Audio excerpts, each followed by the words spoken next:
Hello बच्चों, S education family में आपका स्वागत है। आज हम लोग देखने वाले हैं 10th क्लास फिजिक्स के प्रकाश के परावर्तन और अपवर्तन चैप्टर का ऑब्जेक्टिव। चलिए शुरू करते हैं। पहला नंबर क्वेश्चन क्या है? गोलीय दर्पण के परावर्तक पृष्ठ की वृत्ताकार सीमा रेखा का व्यास कहलाता है। गोलीय दर्पण के जो परावर्तक पृष्ठ होता है उसके वृत्ताकार सीमा रेखा का व्यास क्या कहलाता है? गोलीय दर्पण का द्वारा कहलाता है। जैसे देख लीजिए, ई हो गया आपका क्या, मान लीजिए गोलीय दर्पण है। अभी गोलीय दर्पण में जैसे एक गोलीय दर्पण दो प्रकार के होते हैं, एक अवतल या दो उत्तल होते हैं। तो ई अवतल दर्पण है, अवतल दर्पण है। अब इसका जो यही जो होता है पूरा लंबा, यही क्या कहलाता है? द्वारा कहलाता है। यही क्या कहलाता है? द्वारा कहलाता है। मतलब कि कितना है ई जो है इसकी चौड़ाई है, यही क्या होता है? द्वारा कहलाता है। तो गोलीय दर्पण का क्या हो जाएगा? द्वारा हो जाएगा। चलिए अगला क्वेश्चन देखते हैं। अगला क्वेश्चन देखिए, प्रकाशीय माध्यम कितने प्रकार के होते हैं? प्रकाशीय माध्यम दो प्रकार के होते हैं। एक कहलाता है सघन माध्यम, एक कहलाता है कौन सा माध्यम? सघन माध्यम। और दूसरा कहलाता है विरल माध्यम। दूसरा क्या कहलाता है? विरल माध्यम कहलाता है। प्रकाशीय माध्यम कितने प्रकार के होते हैं? दो प्रकार के होते हैं। चलिए अगला क्वेश्चन देखते हैं। प्रकाश के पीछे लौटने की प्रक्रिया क्या कहलाता है? जैसे प्रकाश की किरण टकराया, टकराना लीजिए दर्पण में, अभी दर्पण से इसे टकराया और टकरा के लौटने की क्रिया क्या कहलाता है? तो प्रकाश क्या कहलाता है? परावर्तन कहलाता है। क्या कहलाता है? प्रकाश के परावर्तन कहलाता है। चलिए अगला क्वेश्चन देखते हैं। तो देखिए अगला, प्रकाश के परावर्तन के दूसरे नियम में किसका मान समान होता है? तो ये नहीं होगा, वर्तन कोण क्रांति उपकरण नहीं, अपतन कोण प्रवर्तन कोण के बराबर होता है। अपतन कोण प्रवर्तन कोण क्या होता है? बराबर होता है। चलिए अगला क्वेश्चन देखते हैं। तो देखिए अगला क्वेश्चन, प्रकाश अपवर्तन के कितने नियम है? मतलब प्रकाश के अपवर्तन के दो नियम हैं। प्रकाश के अपवर्तन के कितने नियम हैं? दो नियम हैं, जिसमें प्रकाश के अपवर्तन के दूसरा नियम को स्नेल का नियम भी कहा जाता है। प्रकाश के अपवर्तन के दूसरा नियम को स्नेल का नियम भी कहते हैं। स्नेल का नियम भी कहते हैं लोग। प्रकाश के अपवर्तन के दूसरा नियम को स्नेल का नियम कहते हैं। चलिए अगला क्वेश्चन देखते हैं। देखिए, प्रकाश का चाल न्यूनतम होता है, मतलब सबसे कम होता है। तो जो जितना ही ज़्यादा सघन माध्यम होगा उसमें प्रकाश की चाल उतना ही कम होगा। तो यहाँ पर सबसे ज़्यादा सघन माध्यम कौन है? कांच। तो कांच में प्रकाश की चाल क्या हो जाएगा? यहाँ पर न्यूनतम हो जाएगा। कांच में प्रकाश की चाल क्या होता है? न्यूनतम होता है। कांच में प्रकाश की चाल क्या हो जाएगा? न्यूनतम हो जाएगा। चलिए अगला क्वेश्चन देखते हैं। प्रकाश का वर्ग विक्षेपण किस उपकरण से संभव होता है? तो प्रिज्म से। प्रकाश का वर्ग विक्षेपण जो है, प्रकाश का वर्ग विक्षेपण का मतलब कि उसमें कितने जो 7 रंग हैं कैसे मतलब अपवर्तित होते हैं, कैसे निकलेंगे? तो किससे? प्रकाश के जो वर्ग विक्षेपण की घटना होगी तो किससे होती है? प्रिज्म से। यहाँ जाता है और 7 रंग क्या होता है? इस प्रकार से निकलते हैं। ठीक है, चलिए अगला क्वेश्चन देखते हैं। दृश्य प्रकाश में किस वर्ग का तरंगदैर्घ्य अधिक होता है? तो लाल का सबसे अधिक होता है। किसका सबसे अधिक होता है तरंगदैर्घ्य? तो लाल रंग का तरंगदैर्घ्य सबसे अधिक। अब अगर बात करें कि सबसे कम किसका होता है? तो बैगनी रंग का। और सबसे अधिक किसका हो जाएगा? तो लाल रंग का तरंगदैर्घ्य सबसे अधिक होता है। चलिए अगला क्वेश्चन जो करते हैं। देखिए, अगर किसी उत्तर लेंस का फुट 50 सेंटीमीटर तो उसकी क्षमता क्या होगा? तो उत्तर लेंस की फुट यानी एफ दिया गया है कितना सेंटीमीटर? 50 सेंटीमीटर। तो क्षमता जो P बराबर होगा, जब सेंटीमीटर में होता है तो P बराबर होता है 100/f। 100 क्या होता है? सूत्र F होता है। जब कब सेंटीमीटर में होता है। अगर मीटर में होता तो 100/f नहीं बल्कि 1/f का करते। तो यहाँ 50 होता कितना हो जाएगा? 50 होता यहाँ पर होता है 100 कितना हो जाएगा? 100 हो जाएगा कितना? 50। 50 में कितना हो गया? 100। तो 50 में 100 तो +2 टाइम हो जाएगा। प्लस कितना हो जाएगा? 2 टाइम। क्यों? क्योंकि फोकस दूरी जो है उत्तर लेंस है तो फोकस दूरी क्या बनेंगे? धनात्मक हो जाएंगे। चलिए अगला क्वेश्चन की ओर बढ़ते हैं। देखिए अगला क्वेश्चन क्या है? प्रकाश की किरणों के समूह को क्या कहते हैं? किरण पुंज कहते हैं या इसी पुंज कहते हैं? क्या? प्रकाश पुंज भी बोलते हैं। किरण पुंज बोलते हैं या प्रकाश पुंज कहते हैं।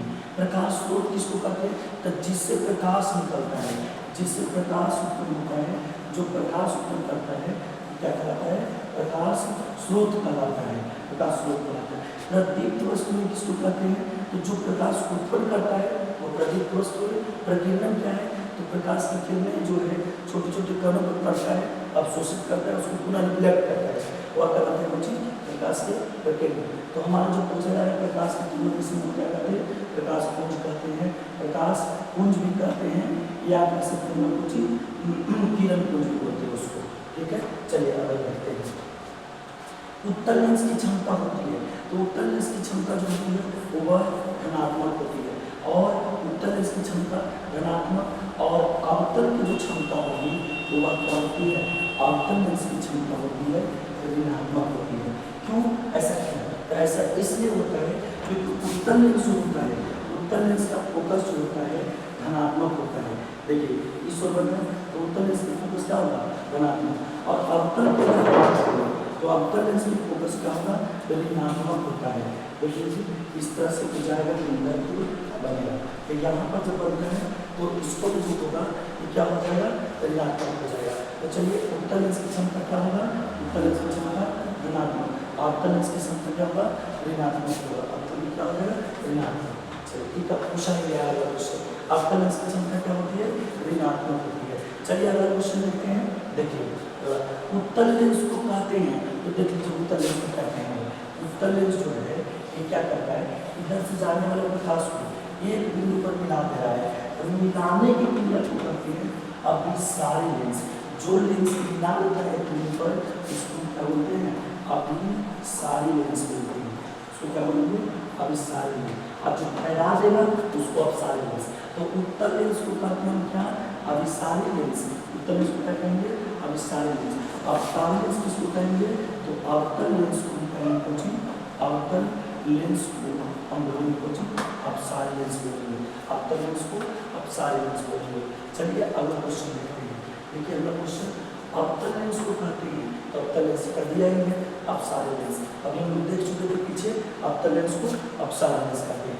चलिए अगला क्वेश्चन, लेंस की क्षमता का ऐसे मात्रक क्या होता है? तो लेंस की क्षमता का ऐसे मात्रक डायऑप्टर होता है। लेंस की क्षमता का ऐसे मात्रक क्या होता है? डायऑप्टर। किस दर्पण से हमेशा वस्तु से छोटा प्रतिबिंब प्राप्त होता है? तो उत्तल दर्पण। कौन सा दर्पण? उत्तल दर्पण से होता है हमेशा कैसा प्रतिबिंब? छोटा प्रतिबिंब। इसीलिए इसका उपयोग साइड मिरर के रूप में किया जाता है। और अवतल दर्पण जो है उसका उपयोग, उसमें जो प्रतिबिंब बनता है वह कैसा प्रतिबिंब बनता है? बड़ा प्रतिबिंब बनता है, और इसका उपयोग करते हैं हजामती दर्पण के लिए। हजामती दर्पण के रूप में इसका उपयोग करते हैं। और इसका उपयोग हम कैसे करते हैं?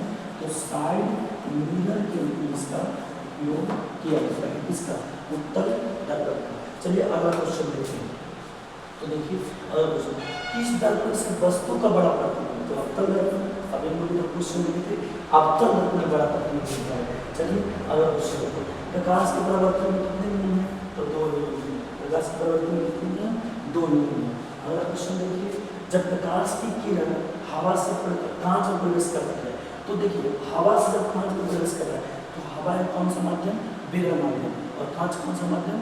सघन माध्यम। तो जब प्रकाश की किरण विरल माध्यम से सघन माध्यम में प्रवेश करती है तो उस कंडीशन में वह अभिलंब की ओर मुड़ जाती है, अर्थात अभिलंब की कहाँ मुड़ जाएगी? निकट मुड़ जाएगी।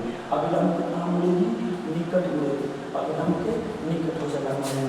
चलिए अगला क्वेश्चन देखते हैं। देखिए अगला क्वेश्चन क्या है? फोटोग्राफी कैमरा में अभी 20 से होता है, मतलब फोटोग्राफी कैमरा में कौन सा लेंस लगा होता है?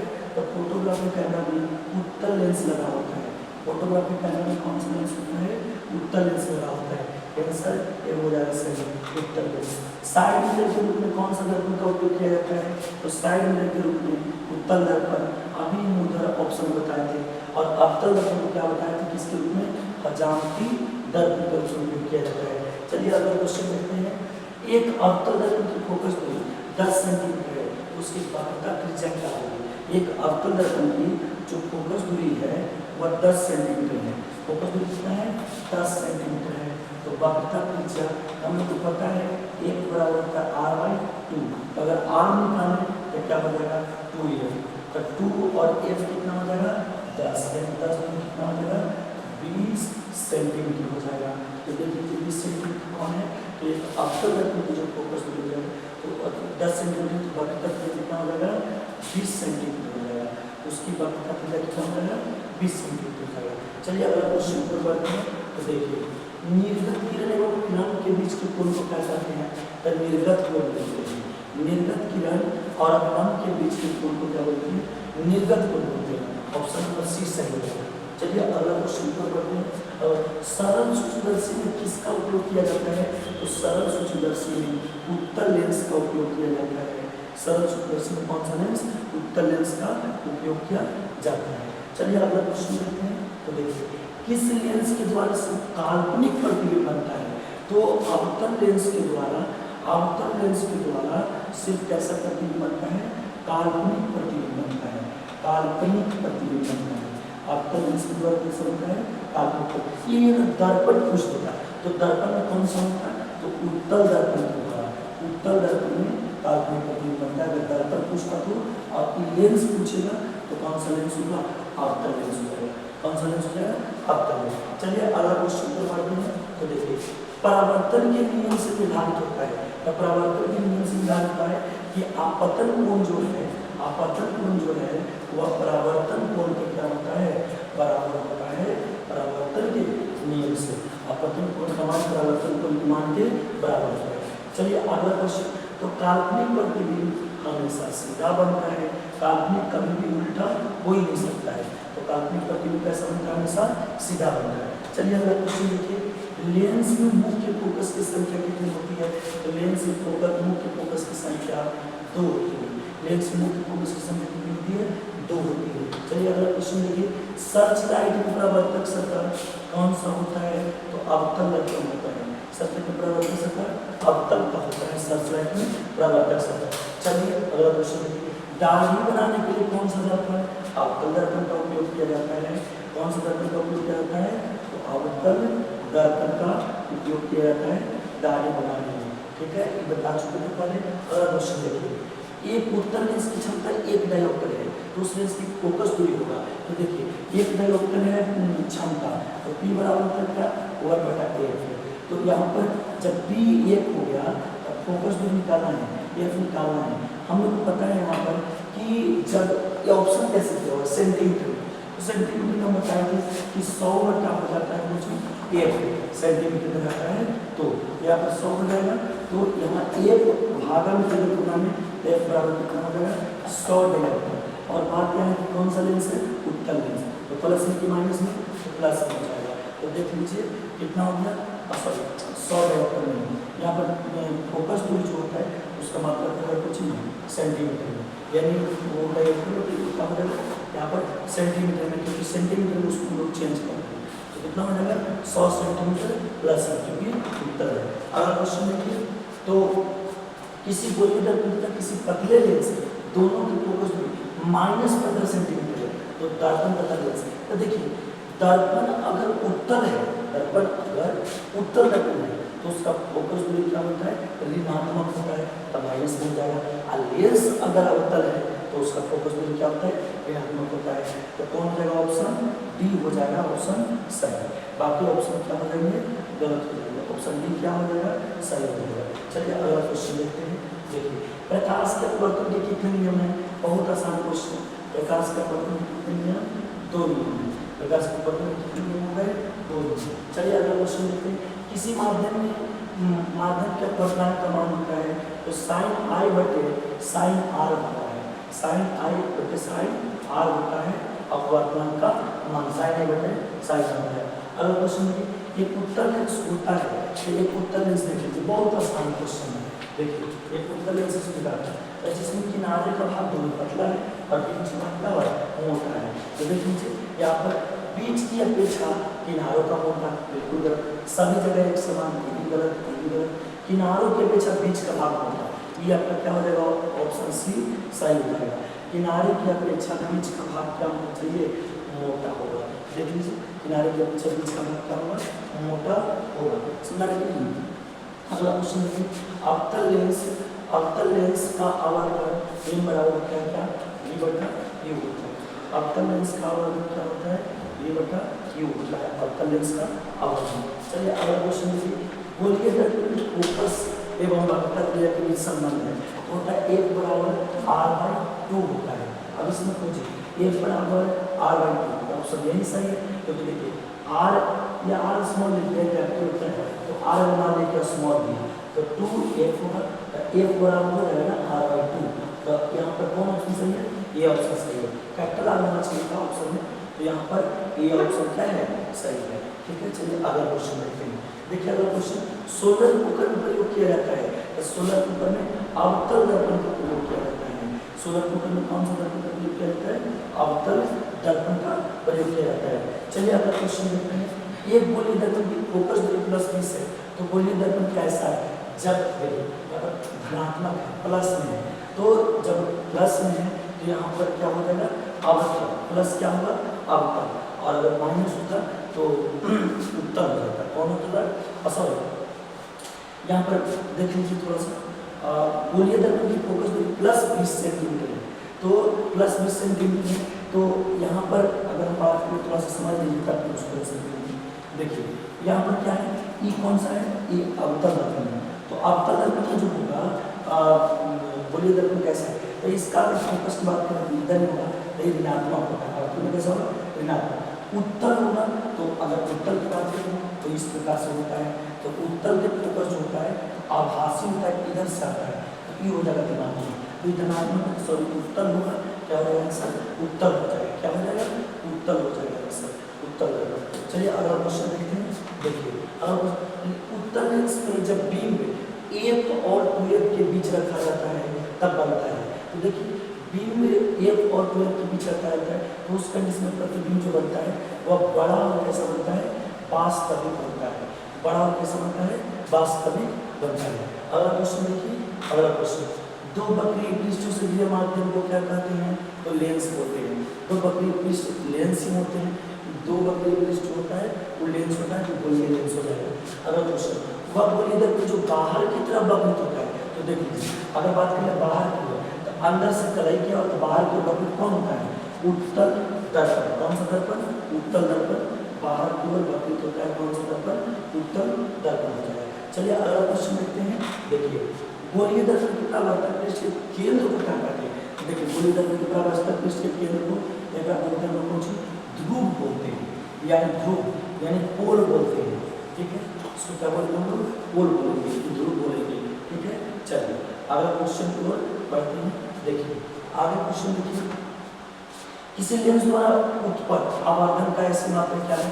तो आवर्धन देखिए प्रतिबिंब की ऊंचाई तथा वस्तु की ऊंचाई के अनुपात को आवर्धन करते हैं। तब दो वस्तुओं के माप की अनुपात है, तो वो होगा मात्रक विहीन। वह क्या होता है? मात्रक विहीन होता है। चलिए अगला क्वेश्चन पर ध्यान देते हैं। तो देखिए लेंस के केंद्रीय बिंदु को क्या कहते हैं? प्रकाशीय केंद्र कहते हैं। अगर ये लेंस है, अब लेंस के केंद्रीय बिंदु यहाँ पर है, तो ये क्या कहलाता है? प्रकाशीय केंद्र कहलाता है। इसी को हम क्या कहते हैं? प्रकाशीय केंद्र बोलते हैं। लेंस के इसको बोलेंगे तो प्रकाशीय केंद्र बोलेंगे। क्लियर है? चलो अगला क्वेश्चन देखिए, अगला किसी शब्द को उसमें पाए गए छोटे अक्षरों को पढ़ते समय आप निम्न में कौन सा लेंस पसंद करेंगे? तो छोटे अक्षरों को अगर पढ़ना है तो इसका मतलब निकट की वस्तु देखने में दिक्कत हो रहा है, तो दूर दृष्टि दोष। और दूर दृष्टि दोष में फोकस जितना ही कम होगा, कम फोकस वाला उत्तल लेंस का प्रयोग करते हैं। तो यहाँ पर देख लीजिए 5 सेंटीमीटर 50 वाला ये नहीं होगा, ये भी देख लीजिए 50 वाला ये भी नहीं होगा, और अब तक आप तो प्रयोग करेंगे तो कौन सा हो जाएगा? 5 सेंटीमीटर फोकस दूरी वाला कौन सा हो जाएगा? उत्तल लेंस हो जाएगा। 5 सेंटीमीटर फोकस दूरी वाला उत्तल लेंस। इनमें कौन दर्पण सूत्र है? तो 1/v + 1/e बराबर 1/a। अगर लेंस सूत्र का था 1/v - 1/e बराबर 1/a क्या होता है? 1 होता। कब? जब लेंस सूत्र का था तब। चलिए अगला क्वेश्चन पर बढ़ते हैं। तो देखिए अगला क्वेश्चन है, निम्नलिखित में किस माध्यम प्रकाश की चाल सबसे अधिक होता है? निर्वात में प्रकाश की चाल जो ऑप्शन है, ये ऑप्शन के हिसाब से निर्वात में प्रकाश की चाल क्या होता है? सबसे अधिक होता है। तो चलिए अगला क्वेश्चन, निर्वात में प्रकाश की चाल कितना होता है? 3 × 10⁸ मीटर प्रति सेकंड, या हम कह सकते हैं 3 लाख किलोमीटर, 3 लाख किलोमीटर प्रति सेकंड होता है। मतलब 1 सेकेंड में प्रकाश जो दूरी तय करता है वो कितना तय करता है, 3 लाख किलोमीटर। 1 सेकेंड कितना दूरी तय करता है, 3 लाख किलोमीटर। चलिए अगला क्वेश्चन देखते हैं। दंत विशेषण मरीजों के दांतों को बड़ा प्रतिबिंब देखने के लिए किस दर्पण का उपयोग करता है? जब दांतों का बड़ा प्रतिबिंब देखना है तो बड़ा किसमें बनता है, अवतल दर्पण में। कौन सा दर्पण में, अवतल दर्पण में बड़ा प्रतिबिंब बनता है। दांतों को बड़ा प्रतिबिंब देखने के लिए कौन सा दर्पण का उपयोग करता है, अवतल दर्पण का उपयोग करता है। चलिए थैंक यू, 50 क्वेश्चन कंप्लीट हो गए।